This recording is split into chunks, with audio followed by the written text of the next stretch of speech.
ولسمشر اشرف غني د ډاکټر عبدالله څخه د 2 سرې حکومت د لاس وینځلو غوښتنه کړې ده.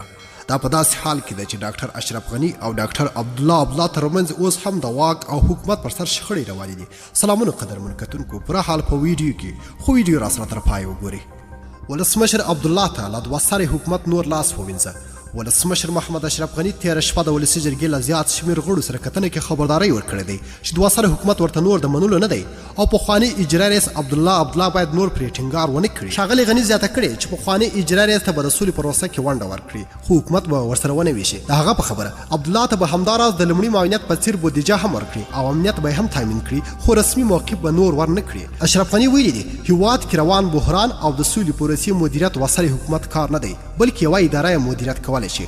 ولسمشر غني ټینګار کړی دی چې عبدالله خپل کسان ورمعرفي کړي تر څو کابینه کې پر ځای کړي. د ویډیو له کتلو مې ډېر زیات مینه او مننه.